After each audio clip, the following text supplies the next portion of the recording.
အားလုံးပဲမင်္ဂလာပါ Sonnet Generation နဲ့ပြန်လည်ကြိုဆိုလိုက်ပါတယ်ကျွန်တော်ကတော့ကိုတန်းဖြစ်ပါတယ်ကျွန်တော်ဒီနေ့မျှဝေပေးမှာကတော့ကျွန်တော်တို့ market analysis လေးကိုအနည်းငယ်မျှဝေပေးသွားမှာဖြစ်ပါတယ်เนาะအဲ့တော့ကျွန်တော်တို့ဒါနောက်လာမယ့်တစ်ပတ်အတွက်ပေါ့နော်ကျွန်တော် currency pairs တွေအားလုံးကိုတော့ကျွန်တော် analysis မလုပ်တော့ပါဘူးအဲ့ဒီထဲမှာမှကျွန်တော်เนาะနည်းနည်းလေးထူးခြားပြီးတော့မှ trend ပြောင်းလဲဖြစ်နိုင်မဲ့currency pairs တချို့ကိုကျွန်တော် analysis လုပ်ပြီးတော့မှာဖြစ်ပါတယ် okay ပါအဲ့တော့ကျွန်တော်တို့ AUD USD pairs ကိုအရင်ဆုံးစကြည့်လိုက်ရအောင်ဆိုတော့ AUD USD pairs ပေါ့နော်ဆိုတော့ဒါအပေါ်ကနေကြည့်ရင်တော့ဒါ down trend အနေနဲ့ကျလာခဲ့တာရှိတယ် okay ပြီးတော့ဒီနားမှာကျွန်တော် support resistance zone တစ်ခုရှိမယ်အဲ့ဒီ zone ကိုဖောက်ပြီးတော့မှပြန်ပြီးတော့မှကျလာတာပေါ့နော်နောက်ထပ် SR ဆိုရင်ကျွန်တော်ဒီနားလေးမှာတစ်ခုဆွဲလို့ရနိုင်တယ် okay အဲ့တော့အခုနောက်ဆုံးကျွန်တော်တို့လာရအောင်လေ့လာကြည့်လိုက်တဲ့အချိန်မှာသူကဒီမှာ up trend အနေနဲ့ ascending channel အနေနဲ့ရှိနေတယ်ပေါ့နော်ဒီ channel လေးထဲမှာဈေးပြီးပြေးနေတယ်ဆိုတော့အဲ့ channel ရဲ့အောက်နာလေးမှာလည်းပဲကျွန်တော်တို့ဒီမှာမြင်ရတဲ့ support zone လေးတစ်ခုရှိတယ်ပေါ့ဆိုတော့ဈေးဒီအဲ့ support zone နာကိုရောက်ခံနေဖြစ်တယ်ပြီးရင်ကျွန်တော်တို့ဒီမှာရှိတဲ့ ascending channel ရဲ့ lower channel line ကိုဈေးရလာပြီးတော့မှ touch ဖြစ်တဲ့အချိန်ဖြစ်တယ်ဆိုတော့အဲ့ဒီအချိန်မှာပဲကျွန်တော်တို့ဒါမနေ့ကတောက်ကြနေမှာဘာတွေ့ရလဲဆိုတော့ reversal candle လို့ပြောလို့ရတယ်ဒါ hammer လို့ပဲပြော reversal candle လို့ပဲပြောလို့ရတဲ့ reversal candle မျိုးစားလေးတစ်ခုကိုတွေ့ရတယ်ဆိုတော့ဒါက daily time frame နဲ့အလုပ်လုပ်တဲ့သူတွေအတွက်ပေါ့နော်အကယ်၍များကျွန်တော်တို့ဒါ H4 H1 နေနဲ့အဲ့နေရာကိုလိုက်ပြီးကြည့်ခဲ့မယ်ဆိုလို့ရှိရင်ကျွန်တော်ဒီမှာ H1 time frame မှာဒါကျွန်တော်တို့ဒီ pattern လေးရပါလဲဆိုတော့ falling wedge ပေါ့နော် falling wedge ဒီ reversal pattern တစ်မျိုးဖြစ်တယ်အဲ့တော့ ascending channel နာကိုရောက်တဲ့အချိန်မှာပဲ falling wedge ထဲမှာဘာကိုလာတွေ့ရလဲဆိုတော့ bullish engulfing candle လေးကိုကျွန်တော်တို့တွေ့ရပါတယ်နော်အဲ့တော့အဲ့ဒီ candle လေးဒီကျွန်တော်တို့ဒါ channel ရဲ့ lower channel line မှာရှိတဲ့နေရာမှာလာပေါ်တာပေါ့နော် lower channel line နေရာမှာလာပေါ်တာဖြစ်တဲ့အတွက်သူ့ရဲ့ reversal အားဒီဒါတာမန်တဲ့ဆိုင်ရဲ့အများကြီးပို့ပြီးတော့မှကောင်းပါတယ်အဲ့ဒီအပြင်မှာကျွန်တော်ဒီမှာ falling wedge ရဲ့အပေါ်ကနေကျလာခဲ့တဲ့ trend line ပေါ့နော်အဲ့ဒီ trend line ကိုလည်းသူကဘာဖြစ်တာလဲဆိုတော့ break out ဖြစ်ပြီးတော့မှအပေါ်ကိုဆက်တက်သွားတာကိုတွေ့ရတယ်ဆိုတဲ့အတွက်ကြောင့်မလို့เนาะကျွန်တော်ဒီမှာ daily နဲ့ပဲကျွန်တော်ပြန်ကြည့်မယ် H4 နဲ့ပြန်ကြည့်မယ်ဆိုရင်သူဒီ lower channel line ကိုလာထိပြီးတော့မှ bounce ဖြစ်လာတာဖြစ်တဲ့အတွက်ကြောင့်မလို့သူ့ရဲ့ direction ကြီးကျွန်တော်ကတော့ဒီလောက်ထိအောင်ပြန်ပြီးတော့တက်နိုင်မလားလို့ကျွန်တော်သုံးသပ်ချင်ပါတယ်ဆိုတော့ဈားထဲမှာတော့ဒါကျွန်တော် time frame အသေးနဲ့ဆိုလို့ရှိရင်တော့ retrace လေးတွေပြန်ပြီးတော့မှလာနိုင်ပါတယ်ဒီကနေပြီးတော့မှ retrace တွေပြန်လာမယ်ဖြည်းဖြည်းချင်းနဲ့ကျွန်တော်တို့အနိုင်ဆုံးကတော့ဒီနေရာလောက်ထိအောင်ဒီကဆက်တက်ဖို့ရအလားအလာရှိပါတယ်เนาะအဲ့တော့ဒါတစ်ပတ်လုံးစာအတွက်နောက်တစ်ပတ်လုံးစာအတွက်ကျွန်တော်တို့သုံးသပ်ရမယ်ဆိုလို့ရှိရင်เนาะဒါ daily မှာပဲဖြစ်ဖြစ် H4 မှာပဲဖြစ်ဖြစ်သူဒီအပေါ်ကိုတက်ဖို့ရအတွက်အများကြီးကြံနေသေးတာဖြစ်တဲ့အတွက်ကြောင့်မလို့ကျွန်တော်ကတော့ဈေးဒီ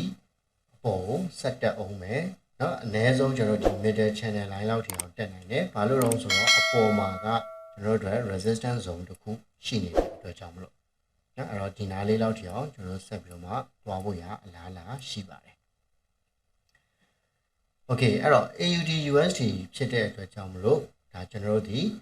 dollar index ကိုလည်းပဲကျွန်တော်တို့လေ့လာဖို့လိုအပ်ပါတယ်เนาะ okay အဲ့တော့ dollar index ကိုလည်းကျွန်တော်နောက်ပိုင်းမှာဆက်ပြီးတော့မှလေ့လာမယ်လောလောဆယ်ကျွန်တော်နောက်ထပ် base တစ်ခုကိုဆက်ပြီးတော့မှသွားကြည့်အောင်ပါအဲ့ဒီတော့နောက်တစ် base ကကျွန်တော်တို့ဒါ CHF JPY ပေါ့နော် CHF JPY ကအရန်ကောင်းလာတယ်တော့မဟုတ်သေးဘူးသို့တော့ကျွန်တော်တို့စောင့်တဲ့နေရာမှာရောက်နေပြီပေါ့ဆိုတော့ဒါ daily နဲ့ကြည့်မယ်ဆိုရင်လည်းသူဒီ down channel လေးထဲမှာရှိနေတယ်ပေါ့နော်အောက်ကနေကြည့်ရင်တော့သူဒီဘာဖြစ်လာလဲဆိုတော့ up trend နေတဲ့ဈေးကတက်လာတယ်နော် up trend နေတဲ့ဈေးတက်လာတာကိုတွေ့ရမယ်ပြီးရင်တော့အခုကျွန်တော်ဒါ retrace လုပ်တယ်လို့ပဲပြောကျွန်တော်ဒီ channel ထဲမှာမလုပ်နေလဲဆိုတော့ bounce ဖြစ်နေတယ် okay အဲ့တော့အခုလက်ရှိရောက်နေတဲ့ဈေးဒီဒါခုနကပြောတဲ့ကျွန်တော်တို့ရဲ့ descending channel ရဲ့ upper channel line နာကိုရောက်နေပြီပေါ့နော်ဆိုတော့ဒါကတော့ကျွန်တော်အယောင်းဝယ်လုပ်ဖို့မဟုတ်သေးဘူးစောင့်ကြည့်ဖို့ပါဆိုတော့ဒီနေရာလေးနားမှာကျွန်တော်တို့အတွက်reversal candle ကောင်းကောင်းတစ်ခုတွေ့ခဲ့မယ်ဆိုလို့ရှိရင်တော့ဈေးဒီအောက်ဘက်ကိုပြန်ပြီးတော့မှကျနိုင်ခြင်းရှိပါတယ်ဆိုတော့နောက်တစ်ပတ်ထဲမှာကျွန်တော်ဒါဒီစောင့်ကြည့်နေတာပေါ့နော်ဒါမဲ့တနင်္လာနေ့တောက်ကြအတွင်းမှာသူဒီ area တွေကိုရောက်လာနိုင်ပါတယ်ရောက်လာပြီးရင်ကျွန်တော်တို့အတွက် reversal pattern တစ်ခုခု reversal candle တစ်ခုခု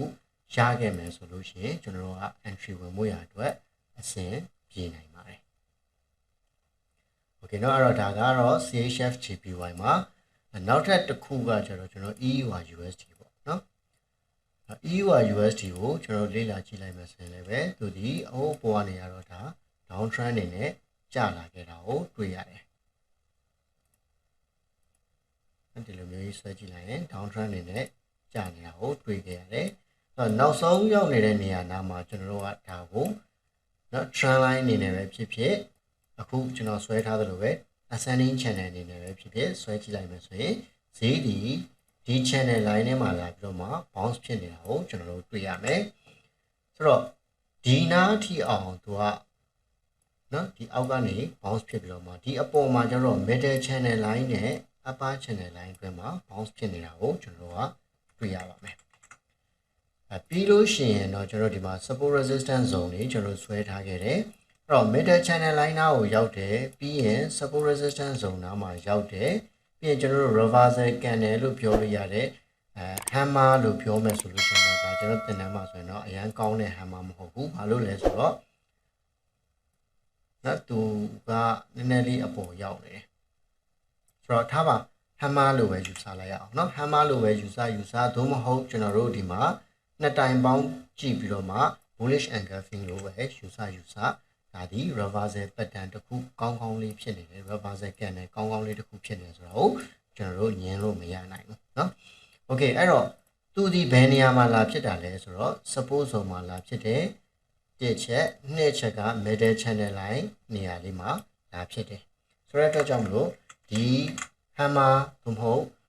bullish engulfing candle လေးဒီကျွန်တော်အတက်လာရအောင်သွားဖို့ရအတွက်ဒါတင့်တော်တဲ့ reversal candle တစ်ခုဖြစ်ကျွန်တော်တို့သုံးသပ်လို့ရတယ်ဒီအတွက်ကြောင့်မလို့သူဒီအပေါ်ဆက်တက်နိုင်တယ်ပြန်တက်နိုင်တယ်လို့ကျွန်တော်တို့သုံးသပ်လို့ရတယ်เนาะအဲ့တော့နောက်တစ်နည်းအားဖြင့်ကျွန်တော် H4 လောက်နဲ့သွားကြည့်မယ်ဆိုလို့ရှိရင်လည်းပဲဒီမှာ hammer reversal เนาะ reversal candle လှလှလေးရှိတယ်နောက်တစ်ခါ H1 ထိဆင်းကြည့်မယ်ဆိုလို့ရှိရင်လည်းဒီမှာကျွန်တော် bullish engulfing candle တန်တန်မြတ်လေးရှိတာကိုတွေ့ရပါတယ်ဆိုတော့ဒီနေရာကိုဒါ time frame အသေးမှာစောင့်တတ်တဲ့လူပေါ့နော်စောင့်တတ်တဲ့သူတွေကတော့ဒါကျွန်တော်အကျိုးကျေးဇူးတွေရရှိခဲ့မှာဖြစ်ပါတယ်အခုချိန်ဆိုရင်ဒါ 1:1.5 တက်မှာကဒါ DB profit ရနေပြီဖြစ်ပါတယ်နော် okay အဲ့တော့ဒီမှာလည်းပဲ EUR USD ပေါ့နော်ခုနကကျွန်တော်ရှေ့မှာ AUD USD ဆိုတော့ AUD အတက်ဖက်ကိုကြိုက်တယ် EUR USD မှာလည်းပဲယူရိုအတက်ဖက်ကိုကြိုက်တယ်ဆိုတဲ့အတွက်ကြောင့်မလို့ဒေါ်လာ index ကအကျဘက်မှာရှိမယ်လို့ကျွန်တော်တို့ကကြံမြင်အဖြစ်သုံးသပ်လို့ရပါတယ်။ Okay အဲ့တော့နောက်တစ်ပဲကျွန်တော်တို့ကြည့်ရအောင် GBP USD ပေါ့။နော် daily time frame ကနေကျွန်တော်တို့ကြည့်အောင်။ဆိုတော့သူဒီလည်းပဲဒါရှေ့မှာတော့ဒါ down trend အနေနဲ့ကျလာခဲ့တယ်။သို့တော့အခုကျွန်တော်တို့ရောက်နေတဲ့နေရာကနေ trend line တစ်ခုအနေနဲ့ပဲဖြစ်ဖြစ်ကျွန်တော်တို့ channel အနေနဲ့ပဲဖြစ်ဖြစ်ဆွဲကြည့်လိုက်တဲ့အချိန်မှာဈေးဒီထဲမှာလာပြီးတော့မှနော်ကျွန်တော် bounce ဖြစ်နေတယ်ပေါ့ဒီထဲမှာပဲပြေးနေတာကိုကျွန်တော်တွေ့ရတယ်သူဒီလည်းပဲကျွန်တော်ဆွဲထားခဲ့တဲ့ဒါ ascending channel ရဲ့ lower channel line ကိုလာပြီးတော့ touch ဖြစ်တယ်ဖြစ်ပြီးတဲ့အချိန်မှာဒါ daily time frame အရာဆိုလို့ရှိရင်ကျွန်တော်တို့ဘာဖြစ်သွားလဲဆိုတော့ bullish engulfing ဖြစ်သွားတယ်လို့ကျွန်တော်တို့နားလည်လို့ရတယ်Okay အဲ့တော့ H4 ထိဆင်းကြည့်မယ်ဆိုရင်လည်းပဲ H4 မှာလည်းပဲဒါ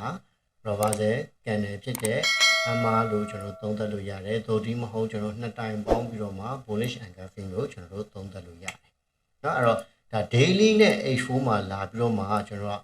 เนาะ market edge လို့ပြောလို့ရတဲ့နေရာတွေဖြစ်တယ် ဆိုတော့ဒီနေရာလေးတွေဒီကျွန်တော်တို့အတွက်အယောင်းဝယ်ဝင်လုပ်ဖို့ရအတွက်အင်မတန်ကောင်းမွန်တဲ့နေရာလေးတွေဖြစ်ပါတယ်เนาะအဲ့တော့ဒါကျွန်တော်ကနောက်ကျပြီးတော့မှเนาะစနေတနင်္ဂနွေမှာကျွန်တော်က analysis လုပ်ပေးတာဗီဒီယိုလုပ်ပေးတာဖြစ်တဲ့အတွက်ကြောင့်မလို့ဒါမိတ်ဆွေတို့အနေနဲ့တော့ဒါ H1 H4 နဲ့ဆိုရင်နောက်ကျနေပြီလို့ပြောလို့ရတယ်သို့တော့ကျွန်တော်ဒါ daily time frame နဲ့အလုပ်လုပ်အောင်မယ်ဆိုရင်တော့ဒါရှေ့မှာအပေါ်ဆက်သွားဖို့ရအတွက်အများကြီးချန်ပါသေးတယ်เนาะကိုညံရှိတယ်လို့ကျွန်တော် risk and reward ကို control လုပ်ပြီးတော့မှ entry setup တွေရှာလို့ရနိုင်ပါသေးတယ်เนาะ okay ဆိုတော့နောက်တစ်ခုကတော့ကျွန်တော်တို့ NZDC တွေပေါ့เนาะသူကတော့အကောင်းကြီးတော့မဟုတ်သေးဘူးပေါ့เนาะအကောင်းကြီးမဟုတ်သေးဘူးဆိုရင်တော့မှဒါဘာပဲပြောကျွန်တော်တို့ဒီမှာ middle ကျွန်တော်တို့ descending channel ရဲ့ lower channel line နဲ့အနီးဆုံးနားမှာဖြစ်တဲ့1ချက်2ချက်ကျွန်တော်ဒီမှာ support resistance zone ဆွဲထားတယ်support zone နာလေးမှာလာပြီးတော့မှ hammer RC မျိုးဖြစ်တယ်ဆိုတော့ daily time frame က hammer RC ဖြစ်တဲ့အတွက်သူဒီလည်းပဲအပေါ်ကိုဆက်သွားဖို့ရအတွက်အလားအလာရှိတဲ့ currency pair တစ်ခုဖြစ်ပါတယ်ဆိုတော့သူ့ကိုလည်းပဲကျွန်တော်တို့ဒါ entry setup အနေနဲ့ဝင်လို့ရပါတယ်เนาะအဲ့တော့ daily time frame မှာဝင်လို့ရပါတယ်ဆိုတော့သူကဒီမှာကျွန်တော် H1 H4 နဲ့ကြည့်လို့ရှိရင်တော့ market မှာကျွန်တော် entry ဝင်စရာတော့မတွေ့ခဲ့ဘူးပေါ့เนาะဆိုတော့ daily မှာတော့ဘာဖြစ်သွားလဲဆိုတော့ဒီမှာကျွန်တော် hammer လာလေးဖြစ်ထားတာရှိပါတယ်ဒီအတွက်ကြောင့်မလို့ကျွန်တော်အဝယ်အတွက်ကိုကျွန်တော်စဉ်းစားလို့ရပါတယ် okay အဲ့တော့နောက်တစ်ပဲသွားကြည့်မယ်ဆိုရင်ကျွန်တော်တို့ USD CAD ပေါ့နော်အဲ့တော့ USD CAD လည်းပဲကျွန်တော် main channel ကိုကြည့်မယ်ဆိုရင်တော့ဒါကျွန်တော်အခုဒီမှာ ascending channel ကြီးအကြီးရှိမယ်အဲ့ဒီ channel ကြီးထဲမှာကျွန်တော်ကအခု descending channel ထပ်ဖြတ်ထားတယ်နော်အဲ့တော့ဒီ range ထဲမှာသွားနေတယ်ဆိုတော့လက်ရှိမှာလည်းပဲသူဒီ market edge လို့ပြောလို့ရတဲ့နော် daily time frame မှာဖြစ်တဲ့အတွက် market edge လို့ပြောလို့ရတဲ့နေရာမှာလာပြီးတော့မှဈေးက touch ဖြစ်ပြီးတော့မှ reject လုပ်ထားတာကိုတွေ့ရတယ်ပြီးရင်ကျွန်တော်ဒီမှာဗာတွေ့ရလဲဆိုတော့ shooting star လှလှလေးကိုတွေ့ရပါတယ်နေရာအနေထားအရာရောနော်ကျွန်တော်တို့အတွက်trend market edge လို့ပြောလို့ရတဲ့နေရာလေးဖြစ်တယ် reversal candle အနေနဲ့လေဒါတည်သက်တဲ့အပည့်ရရှိတဲ့ reversal candle တစ်ခုဖြစ်တဲ့အတွက်ကြောင့်မလို့ဒီနေရာမှာကျွန်တော်တို့အယောင် position အတွက်ကို entry setup ရနိုင်ပါတယ်เนาะအဲ့တော့ဒီနေရာမှာဆိုလို့ရှိရင်လည်းပဲ USD CAD မှာဒါ USD ကအကျဘက်ကိုသွားတာဖြစ်တယ်ဆိုတော့ Canadian ကအတက်ဘက်ကိုသွားမှာပေါ့เนาะဆိုတော့ဒါဆိုလို့ရှိရင်လည်းပဲဘာဖြစ်နေလဲဆိုတော့ US ဒေါ်လာအကျဘက်ကိုသွားနေတာကိုတွေ့ရပါတယ်เนาะ okay အဲ့တော့ကျွန်တော်နောက်ထပ်တစ်ပဲအနေနဲ့ကျွန်တော်ဒါ XAU USD ကိုတစ်ချက်ဆက်ကြည့်အောင်ပေါ့เนาะဆိုတော့ဒီဟာလေးကတော့ကျွန်တော်တို့အတွက်เนาะတော်တော်များများအတွက်ပေါ့เนาะရွှေကဒါကမ္ဘာရွှေကိုကမ္ဘာပေါ်မှာရှိတဲ့လူတော်တော်များများကဈေးကစားလေးရှိကြတယ် trading ပြုလုပ်လေးရှိကြတဲ့အတွက်ကြောင့်မလို့ပို့ပြီးတော့မှဒါရွှေကလူကြိုက်များတဲ့ base တစ်ခုဖြစ်တယ်เนาะဆိုတော့ဒီမှာလည်းပဲဘာဖြစ်နေလဲဆိုရင်ကျွန်တော်တို့ဒီမှာတော့ကျွန်တော်က channel အနေနဲ့ဆွဲလိုက်တဲ့ဟာဒီထိချက်က2ချက်ပဲရှိသေးတယ်ပေါ့เนาะထိချက်2ချက်ရှိသေးတယ်လို့ပြောလို့ကျွန်တော်တို့ရပါတယ်เนาะနောက်တစ်ခုကဘာဖြစ်လဲဆိုရင်သူဒီဒီမှာ support resistance zone လို့ပြောလို့ရတဲ့နေရာမှာလာပြီးတော့မှ reject လုပ်ထားတာလေးကိုတွေ့ရမယ်ပေါ့နော်ဒီနာလေးဒီမှာ reject လုပ်ထားတယ်အခုဒီနေရာမှာလည်းပဲ share ထုတ်ပြီးတော့မှကျွန်တော် reject လုပ်ထားတာလေးကိုတွေ့ရပါတယ် okay အဲ့တော့သူ့ကိုဒါ H4 မှာเนาะမင်းညာကကျွန်တော်တို့ analysis လုပ်တဲ့အချိန်မှာ H4 မှာဆိုရင်လည်းပဲမတန်လှတဲ့ hammer လေးတစ်ခုတွေ့ရပါတယ်เนาะ reversal candle လေးတစ်ခုတွေ့ရပါတယ်ဆိုတော့ဒီ candle လေးဒီကျွန်တော်တို့အတွက် signal ပါပဲเนาะအယောင် signal ကျွန်တော်ဆွဲထားခဲ့တဲ့ခုနကပြောတဲ့ဒါကတော့ channel line ကတော့ထားလိုက်ပါတော့เนาะနှစ်ချက်ပဲထိချက်ရှိသေးတာဆိုတော့ကျွန်တော် trending အနေနဲ့သူ့ကိုသိပြီးတော့မှfocus လုပ်ပြီးတော့မှမပြောတော့ဘူးเนาะအဲ့တော့ဒီမှာ support resistance ရှိမယ်နောက်တစ်ခါကျွန်တော်တို့ဘာနဲ့ထပ်ပြီးတော့တိုင်းတာလို့ရနိုင်လဲဆိုရင်ကျွန်တော်ဒီအောက်ကနေပြီးတော့မှကျွန်တော်တို့ Fibonacci retracement နဲ့တစ်ချက်တိုင်းကြည့်မယ်ဆိုလို့ရှိရင်ဒီ level ဒီ 38.2 မှာလာပြီးတော့မှ reject လုပ်သွားတာကိုတွေ့ရပါတယ်ဆိုတော့เนาะ candle ရဲ့ပုံသဏ္ဍာန်အရဒါ H4 မှာဟော H1 မှာလည်းရှိတယ်เนาะ H1 မှာလည်းပဲကျွန်တော်ဒီမှာ hammer လေး ရှိခဲ့တယ်သို့မဟုတ်နှစ်တိုင်ပေါင်းပြီးတော့ bullish engulfing ကျွန်တော်ရှိခဲ့တယ်ဆိုတော့ဒီကနေစပြီးတော့များရွှေဒီနောက်တစ်ပတ်ဒီထဲမှာအတက်ဘက်ကိုပြန်ပြီးတော့မှသွားတော့မလားလို့ကျွန်တော်တို့သုံးသပ်လို့ရပါတယ်เนาะအဲ့တော့ဒါ H1 နေ H4 တွေမှာ entry မဝင်လိုက်ရတဲ့သူတွေအတွက်ဆိုလို့ရှိရင်เนาะဒါကျွန်တော်တို့ daily မှာကျွန်တော်တို့ပြန်ပြီးတော့မှမိမိအသုံးပြုမဲ့เนาะအဓိက main strategy နဲ့ပြန်လဲပေါင်းဆက်ပြီးတော့မှ entry setup တွေကိုရှာလို့ရပါတယ်ဆိုတော့ဒီမှာဆိုလို့ရှိရင်ရွှေကအတက်လာရကို direction ရောက်နေတာဖြစ်တဲ့အတွက်ကြောင့်မလို့ US ဒေါ်လာဒီမဖြစ်နိုင်လဲဆိုတော့ကျဖို့ရအလားအလာဖြစ်နေတာကိုတွေ့ရပါတယ်เนาะ Okay အဲ့တော့ဒါကျွန်တော်ခုနရှေ့မှာကြည့်ခဲ့တဲ့ AUD USD เนาะ EUR USD เนาะပြီးရင် GBP USD ပြီးရင်ကျွန်တော်တို့ USD CAD စတဲ့ base တွေဒေါ်လာနဲ့သွားတဲ့ main currency base တွေအကုန်လုံးနှီးပါပေါ့เนาะတော်တော်များများမှာဒါဒေါ်လာကကျမဲ့အနေအထားမျိုးဖြစ်နေတာကိုတွေ့ရတယ်ဆိုတော့ကျွန်တော်ဒေါ်လာ index ကိုလည်းကျွန်တော်တစ်ချက်ကြည့်ကြည့်မယ်ဟုတ်နော်ဒေါ်လာ index ကိုကြည့်ကြည့်မယ်ဆိုရင်ကျွန်တော်ဒီမှာ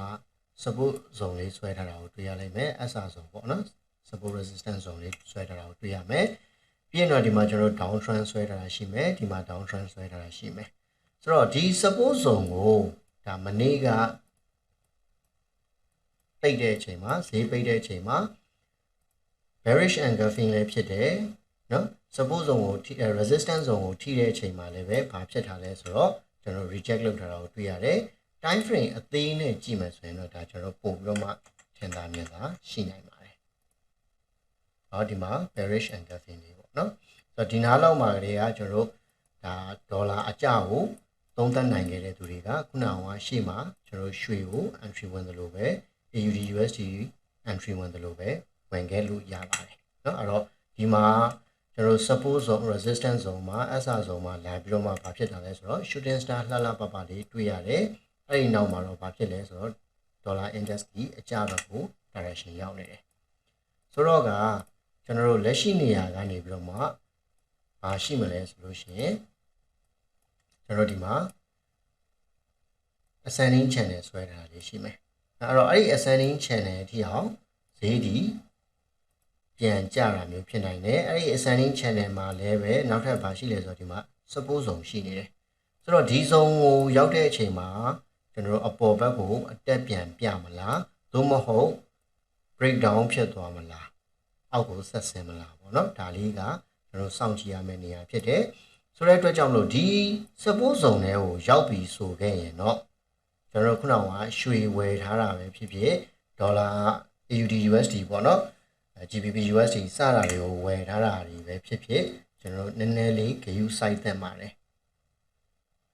နော်နည်းနည်းလေး GU site ခြင်းအပြင်ကျွန်တော်တို့ဒီ profit ကိုတစ်ချက်ဖြတ်လိုက်တာပဲဖြစ်ဖြစ်ပေါ့နော်သူဒီမဟုတ်ကျွန်တော်တို့ trading stock လုပ်တာမျိုးပဲဖြစ်ဖြစ်စဉ်းစားသင့်ပါတယ်ဒီ zone ကိုရောက်တဲ့ချိန်မှာဒေါ်လာကဆက်ကျခဲ့မယ်ဆိုလို့ရှိရင်တော့ကျွန်တော်တို့နော်ရွှေဆိုလို့ရှိရင်လည်းအများမျှော်လင့်ထားတဲ့နော်တော်တော်များများမျှော်လင့်နေကြတဲ့အတက်ဖက်လာရတော်တော်များများကိုသွားဖို့ရအလားလာရှိပါတယ်။ Okay ပါအဲ့တော့ဒါကျွန်တော်သုံးသပ်လို့ရသမျှလေးကိုပြန်လည်ပြီးတော့မှမျှဝေပေးခြင်းဖြစ်ပါတယ်။ဆိုတော့ဒီဗီဒီယိုလေးကိုအစဆုံးကြည့်ပေးကြတဲ့မိတ်ဆွေတို့လည်းကျေးဇူးအများကြီးတင်ပါတယ်။နောက်ရက်တွေမှာလည်းကျွန်တော်အချိန်ရရင်ရသလိုနော် market analysis တွေပဲဖြစ်ဖြစ်ကျွန်တော်တို့ဒါ technical နဲ့ပတ်သက်ပြီးတော့ပဲဖြစ်ဖြစ်နော်ကျွန်တော်ဘုံတုဒ္ဒရမယ်ဟာအကျိုးရှိမဲ့ဗီဒီယိုလေးတွေကိုဆက်လက်ပြီးတော့မှဖန်တီးပေးပါမယ်ဆိုတော့ကျွန်တော်ရဲ့ channel လေးကို subscribe မလုပ်ရသေးဘူးဆိုလို့ရှိရင်လည်း subscribe လုပ်သွားပေးပါ like and follow share လုပ်သွားပေးဖို့ရအတွက်ကျွန်တော်ဘက်ကလည်းမေတ္တာရက်ခံပါတယ်အဲ့တော့ဒီနေ့အတွက်ကျွန်တော်မျှဝေမှုလေးကိုဒီနေရာမှာပဲညီကုန်းချုပ်ခွင့်ပြုပါအားလုံးပဲစိတ်ချမ်းသာခြင်းကိုယ်ကြီးကျန်းမာခြင်းတို့နဲ့ပြည့်စုံကြပါစေ profitable trader များဖြစ်ကြပါစေလို့ဆုမွန်ကောင်းတောင်းပေးလိုက်ပါတယ်အားလုံးပဲကိုလက်ပါ